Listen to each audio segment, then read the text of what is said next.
I want to welcome you guys all here this afternoon. I was about to say good morning, but we're a little past that. Welcome to our Facebook Live today. We thought it would be a good idea to get some information out about COVID boosters. I know there's been a lot of talk about who has been recommended to receive them and when there's been a little bit of back and forth. So we wanted to get some of our experts out and accessible to the public and to the media to answer questions about COVID boosters. Today we have Dr. Mark Supiano. He is the Division Chief of the Department of Geriatrics here at University of Utah Health.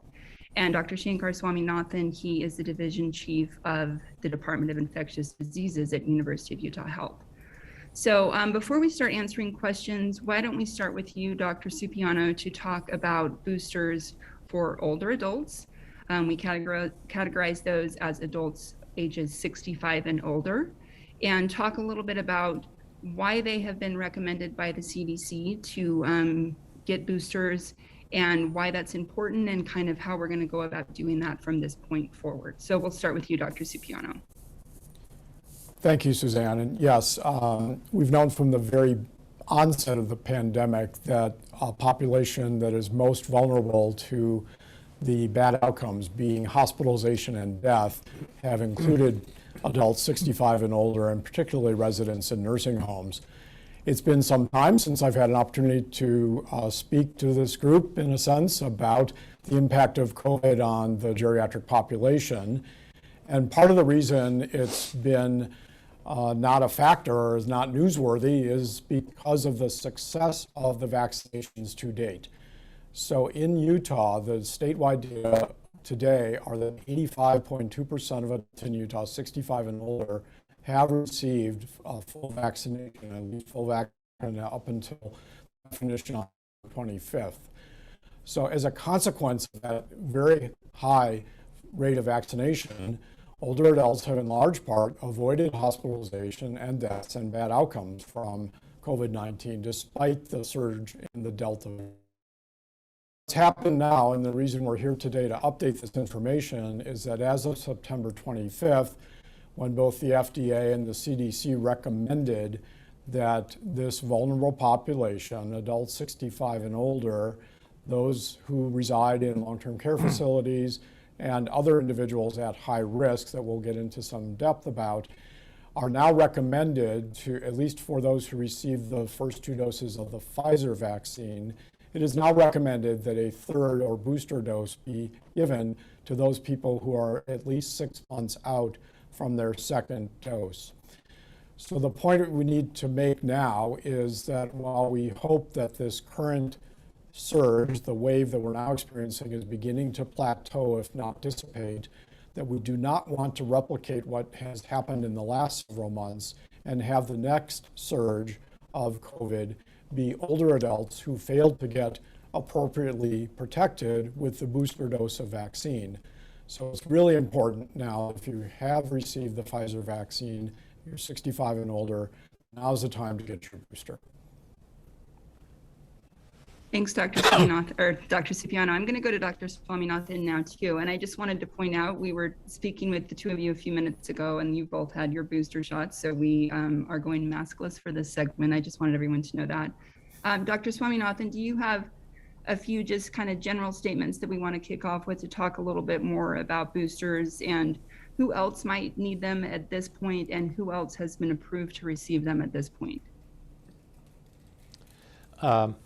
So the evidence that booster vaccinations are particularly useful derives primarily from a program in Israel where they gave adults over the age of 60 a third booster dose of the Pfizer vaccine. And while there's been a lot of discussion about how to interpret the study and so on, it seems pretty clear that there was a remarkable increase in protection against getting infected and getting seriously ill, on the order of 10 and 20 times as protected. So while we don't know how the exact numbers will play out here, but given the extremely high risk of illness and death that Dr. Supiano mentioned in the elderly and in the institutionalized, like in nursing homes, we can't afford to wait because it's pretty clear that the third dose will provide additional protection for the elderly, in whom the protection wanes more quickly than in younger people. So they are at more risk of getting infected, and if they were to get infected, they're more at risk of ending up hospitalized or dead. And that's the reason that that group is prioritized for who should get the vaccine. And the other group are institutionalized adults in long-term facilities and residential care facilities, even if they're under 65, because they just tend to be at higher risk, and also they're co-resident with older and sick people or people at greater risk. So those are two groups that really it's a should recommendation, if you will, that they should get these vaccines. And then there are other groups that can consider getting the booster for whom it is available. And we can talk more about that if you wish. Thank you for those answers. One thing I wanted to ask you, Dr. Swaminathan, and we'll probably get into this more later as well, is do we have any idea if those boosters will then be made available to the general public?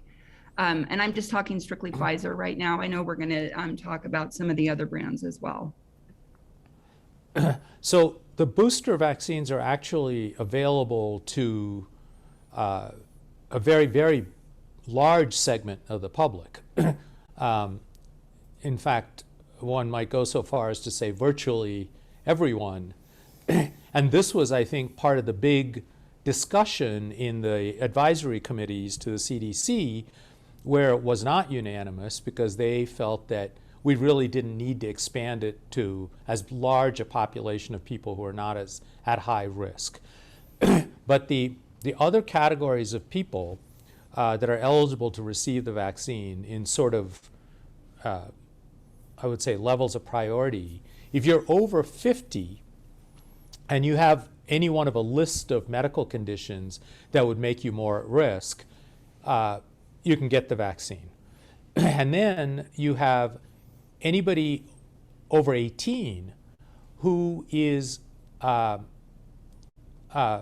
to 50 who has these same conditions.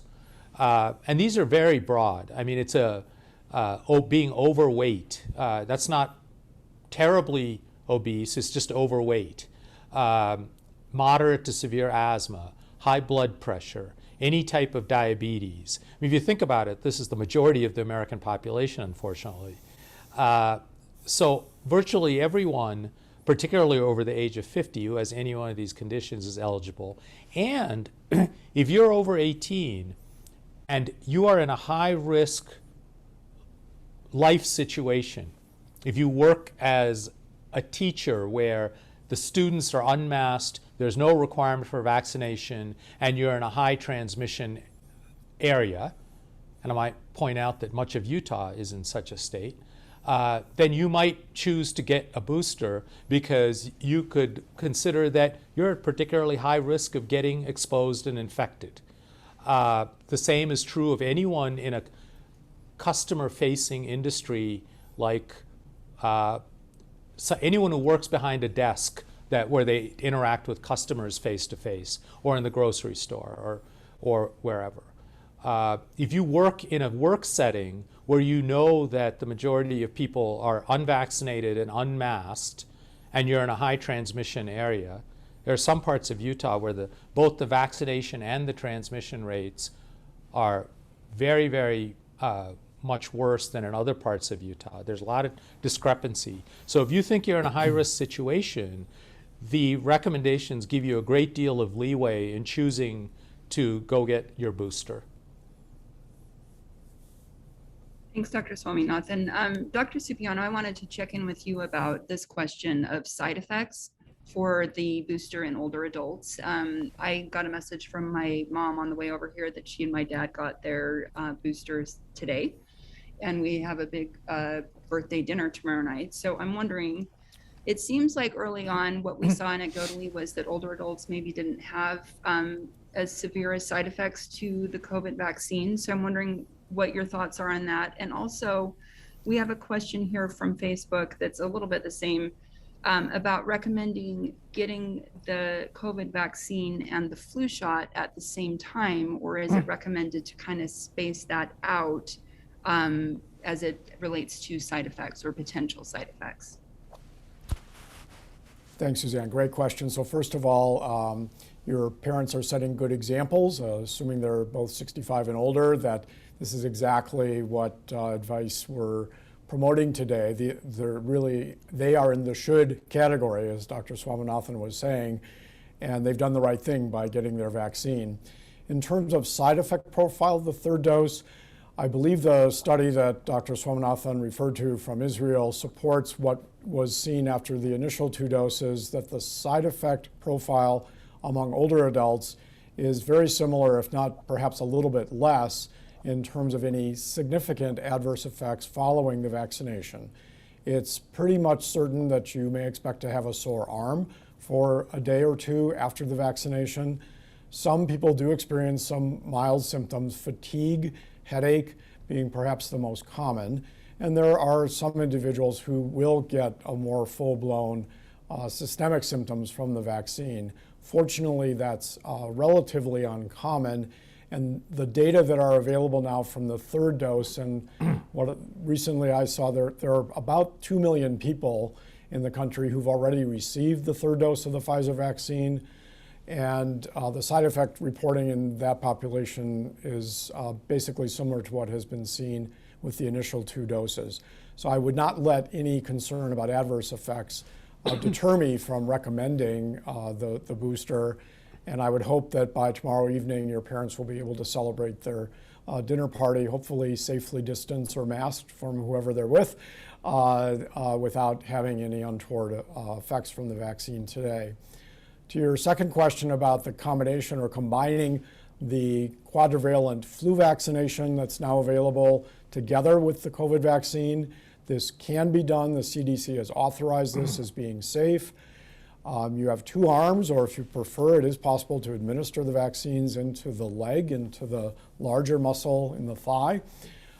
So these can be given together. We were able, as we're seeing people in clinic, and I'll be transitioning to my clinic this afternoon for patients who are eligible, and if we have vaccine available as you're coming in for routine care, we are offering both the COVID booster and the flu vaccine concurrently, and to date there have not been any problems with that combination. Thanks for that, Dr. Supiano. And this is a little bit similar, but I want to kind of keep with this as we're talking about boosters for older adults. Another question from Facebook. My mom is 65 and she received both doses of Pfizer, but she is apprehensive about getting the booster for some reason. Is there any advice you can give about how to help encourage her? Yeah. So I certainly hear, and we hear a lot about the apprehension, and as we said earlier, there's been a lot of conflicting advice actually over the last month or so about boosters and who's eligible and who is not. The advice for people 65 and older, as we've said, is a should recommendation. It's not a consider. This is highly encouraged. And in terms of trying to mitigate the apprehension, what I would respond is that effectively, for the reasons that Dr. Swaminathan stated, the immune levels, the antibody levels of protected individuals after that second dose have now basically dropped down below protective levels. So that individual should consider themselves to be no longer protected against COVID, particularly with this much more contagious Delta variant. So you're basically back to square one. And just like we do annual flu vaccines, I think we will likely be seeing the need for booster vaccinations for COVID going forward. So I would expect this to become the norm. And if you want to confer the same protection that we've all recognized over the last 6 months to continue for the next 6 months, it's really critical to get that booster dose now. Great, thanks for that. Dr. Swaminathan, this is another question from Facebook I wanted to give to you. This person is saying that they have been experiencing long hauler symptoms and are wondering if they still need a shot if they are dealing with long COVID. So I'm assuming that this person has been vaccinated subsequent to getting COVID and having these persistent symptoms. It's interesting, and although this is primarily anecdotal, some patients suffering long-term effects from COVID have reported improvement of those symptoms after vaccination. So that is not a medical, that's not why vaccination is recommended. A lot of people ask, why do I need to be vaccinated if I've had COVID?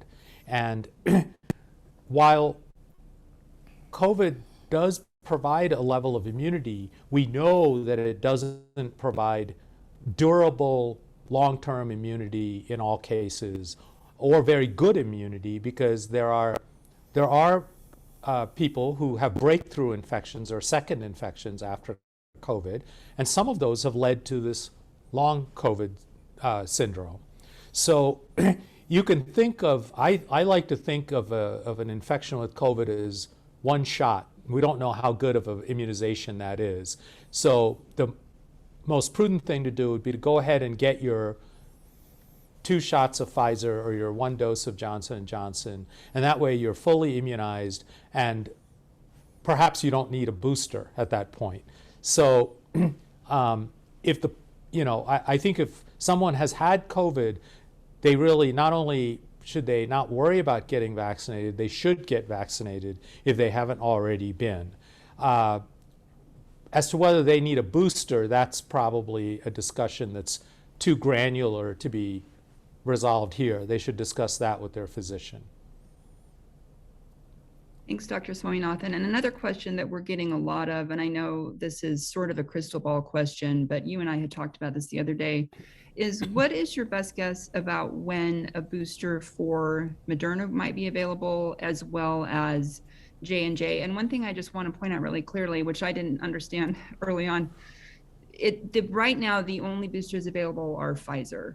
So for those who got their 2 shots of Pfizer, they can get the booster now, but there is not a mixing of boosters, correct? And so I just wanted to see what you might know about the timing of the approval process on those other 2 brands of vaccine for booster. So I believe that J&J has applied for an emergency use authorization for a booster of its vaccine. And I suspect that the Moderna one will be forthcoming very shortly. And looking at the way these things have been moving, I would expect that perhaps within a month. Once the FDA panel has had its meeting, it's usually pretty rapid. And I think I heard this morning, Dr. Swaminathan, that the FDA is reviewing the Johnson & Johnson, or their advisory vaccine panel is reviewing it next week. So it's on a fairly fast track. The mixing and matching, as it were, is permitted with the mRNA vaccines for if the same vaccine isn't available for severely immunocompromised people, but that's a completely different situation. Really, it's not approved. We don't really know how that would work. We have evidence that the Pfizer works and works well as a booster, but mixing and matching and going to Walgreens and just, as some people have done, is probably not a great idea to experiment on yourself. Thanks for that. This question I'm going to give to you, Dr. Supiano, because I wanted to make it really clear for people that getting these boosters, if they've had Pfizer, is not a complicated process. And I know for older adults and people who are over 60 or 65, this might seem a little bit intimidating to them. And we had the question from the person on Facebook who's trying to encourage their mom and all of that. So this question is from Sebastian with Univision. He's wondering, to get a booster shot, do people need to discuss it with a primary doctor first? Do they need to get it prescribed? Or if they're eligible, can they just go and get the vaccine directly? So I know you mentioned that you're going to clinic today. You might be able to give some booster if you have the supply, but can you just walk us through that process? And maybe for people who are watching on Facebook who are helping their parents with the process, just walk through how easy it is as opposed to maybe earlier this spring when it all felt a little bit frenetic. So let's maybe take that question and just kind of put people's at ease a little bit more about that it's not as difficult as maybe we felt like it once was. Great, yes, and again, thank you. That's a great question, and along the lines of really why we're here is to get the word out and encourage people to go ahead and get that booster if they are eligible. So again, this applies to everyone 65 and older who has received 2 doses of the Pfizer vaccine, with the second dose being at least 6 months ago. So with that, it does not require a physician's prescription. You do not need to contact your doctor's office. And we are not prepared within the university health system to be administering the vaccine, both from the standpoint of staffing limitations and also some concerns about the amount of vaccine that the university has been allocated. So the best advice is to make an appointment at either your local Department of Health, the county health department, or a local pharmacy. You can find the locations that are closest to you most readily by going to the website vaccines.gov. I've done this. It's a very very simple to navigate map, show you the place that's closest to you. You can filter by locations for which you can make appointments to go to get your COVID vaccine. You wait the 15 minutes after the vaccine and you're on your way. So it's really that simple. It would be helpful if you do have your vaccine card to document your prior doses, and also then to update your card with the 3rd dose to bring that with you so that you can have that current information available in the future. The other phone number I can share is an 800 number to get the same information, is 800-232-0233. So a very simple process. Go to your local pharmacy. Pharmacists are ready and willing, assuming they have the vaccine available to do this. As you mentioned at the beginning, I received my booster almost 2 weeks ago and did that at a local pharmacy. It was a very easy process. It took less than a half an hour. Great, thank you, Dr. Cipriano. So I know I'd just like to add go ahead. It's probably as easy, or perhaps easier, than it is to buy Halloween candy at your local pharmacy. You don't need an appointment. You don't need a computer. If you don't want to go online, you can just call them and, ask them, what's a good time to come. Or you can just show up if you don't mind waiting a little bit if there happens to be a line. But you don't need a doctor's note or prescription.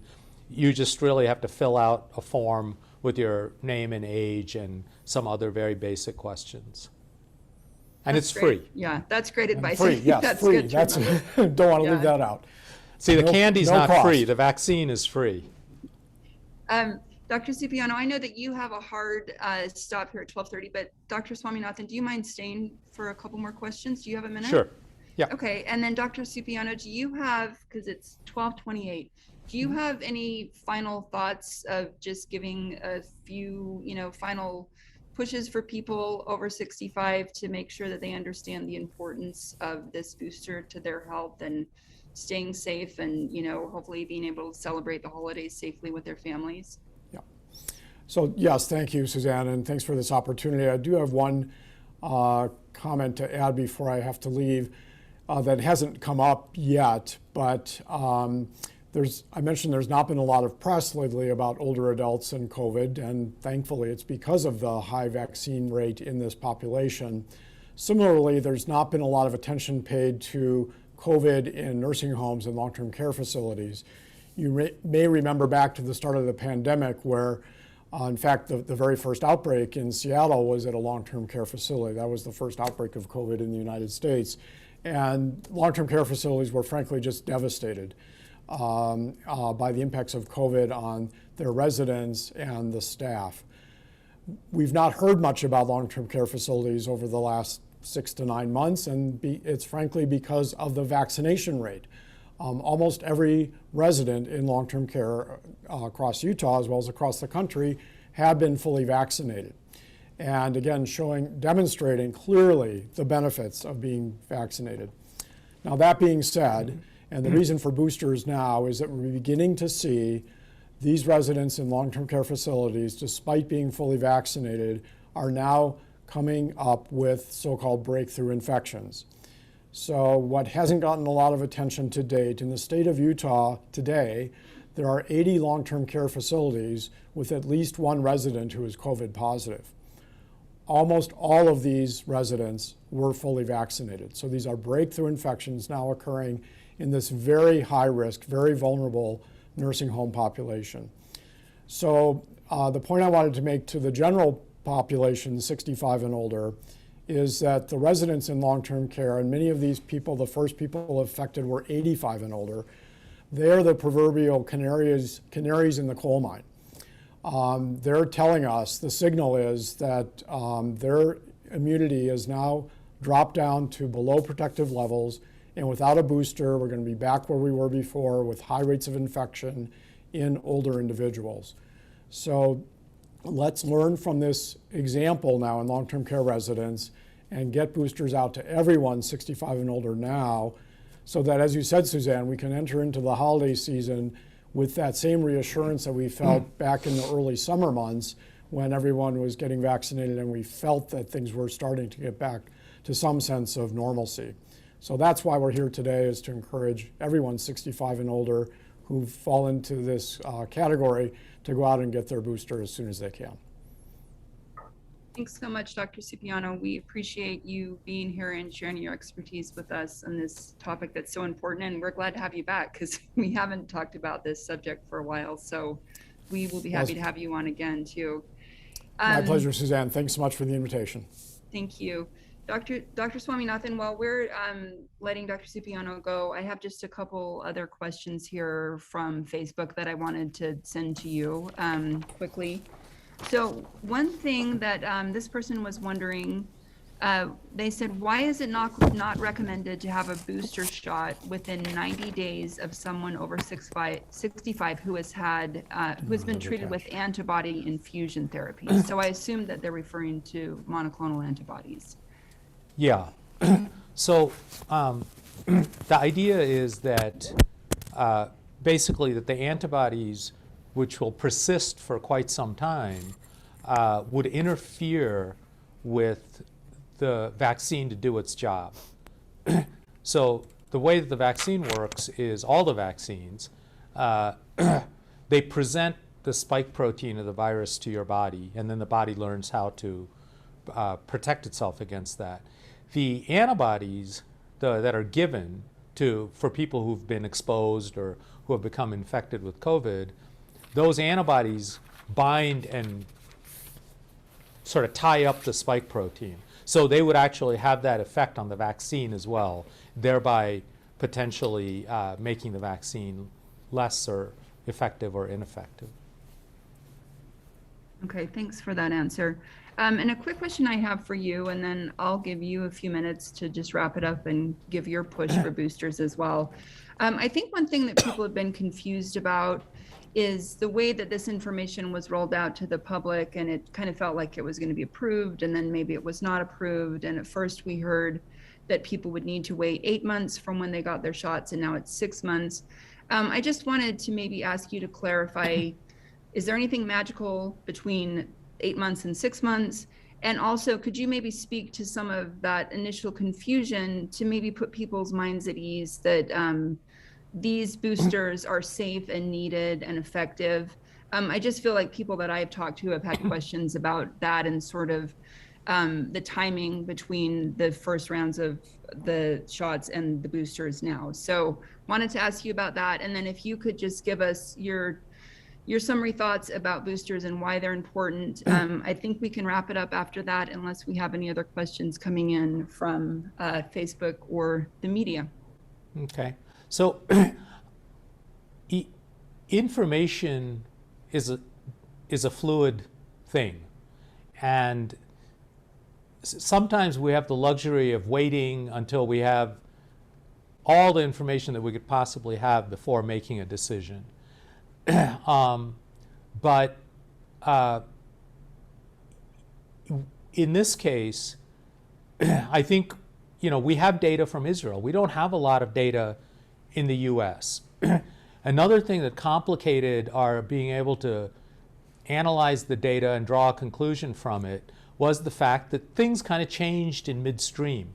When first there was the Alpha variant, and then this Delta variant really changed the dynamics of vaccine protection and duration of protection. So I think as the information changes and new information comes in, you have to be able to adapt. On the other hand, if we wait too long, then we end up missing the boat. And it would be terrible to look back and say, if we had only given booster shots to all those people in nursing homes and my grandmother and my uncle and my dad, that they would be alive today. I don't think we can take that risk when there is enough evidence that by 6 months there's waning immunity. Is it going to wane more at 8 months? Yes. And we didn't, I think, have enough real world data to say this is the date that we should start giving boosters. I mean, it's somewhat arbitrary. You have to pick a date. You can't just say, well, around 6 months. So 6 months was chosen where we have enough data, especially from studies in Israel where they started immunizing even before we did, that 6 months is an appropriate time when immunity is waned enough, especially in the elderly, that this is going to be beneficial and save lives. Thanks so much. I think we're going to wrap it up at that point, unless we have any other questions. But I want to thank you, Dr. Swaminathan, for being with us, and thanks to Dr. Supiano. And we would love to have you back again to address these questions as we move further into the booster process. And as we have more questions about variants and what's happening with COVID as we're going into the holiday season. So thank you so much, everyone. And we'll get a recording of this sent out to media and those who joined us today. Thank you. Okay, thanks.